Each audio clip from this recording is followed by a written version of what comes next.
Bonjour à tous, je souhaitais vous faire cette petite vidéo en direct d'Égypte où Steve et moi nous sommes venus explorer les mystères de l'Égypte antique parce qu'en fait j'avais envie de vous partager quelque chose. Certains le savent peut-être, mais Steve et moi on est issus d'un milieu très modeste.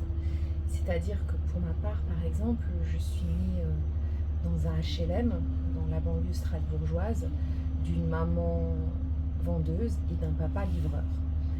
Mes parents ont divorcé quand j'avais 8 ans et j'ai très vite compris que j'étais pauvre, qu'il y a plein de choses que d'autres avaient à l'école primaire ou au collège et que moi je ne pouvais pas les demander parce que je ne le méritais pas. C'était ce que se disait mon inconscient, en tout cas que mes parents n'avaient pas les moyens.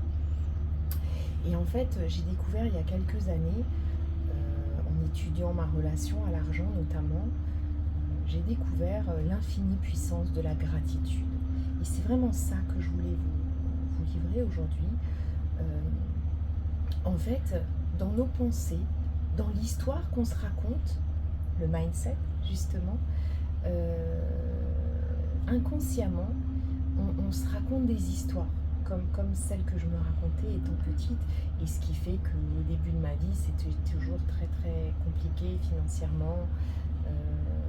J'avais des PV que ma mère me payait, j'avais régulièrement des prélèvements rejetés, enfin c'était vraiment pas fluide. Et je me suis demandé comment je suis arrivée à aujourd'hui, comment je fais aujourd'hui ce stage avec Guilhem Kezak. Comment on fait ce voyage sur le Nil qui est d'un prix que, encore il y a 10 ans, je me serais dit que c'était pas pour moi et pourtant j'en avais tellement envie. Eh bien, je suis persuadée que le pouvoir de la gratitude, il est là. J'explique souvent, vous savez, que dans l'histoire qu'on se raconte, dans les pensées que l'on a et dans les paroles que l'on échange avec les gens de notre quotidien, en fait, il y a une vibration. C'est-à-dire que quand on échange des problèmes, des difficultés, des problèmes de santé, ce qui est quand même la majorité des choses que l'on échange avec les gens, que ce soit dans le travail ou au supermarché ou peu importe, on a une espèce de gloire de la souffrance. Et moi, il y a quelques années, j'ai essayé de me détacher de ça. Et de plutôt cultiver ce pouvoir de la gratitude.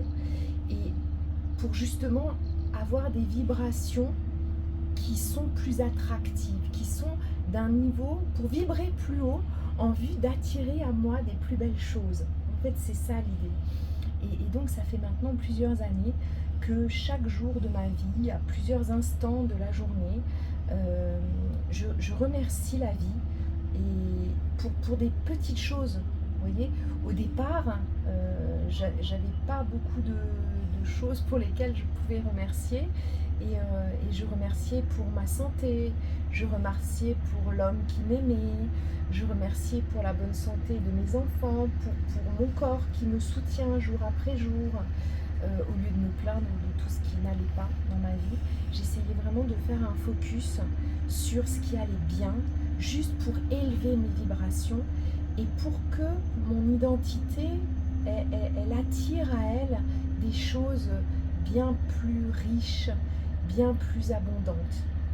Et ce pouvoir de la gratitude, je suis vraiment persuadée que c'est une des clés du bonheur et en tout cas de l'abondance sous toutes ses formes.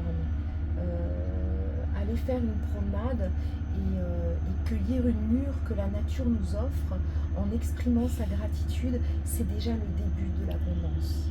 Et c'est tellement important pour moi, c'est tellement une posture de vie que je l'ai gravé sur mon corps pour ne vraiment pas l'oublier. Voilà, donc c'est ce que je voulais vous livrer aujourd'hui, l'infinie puissance de la gratitude. Je vous souhaite une délicieuse journée en direct du Nil et à bientôt.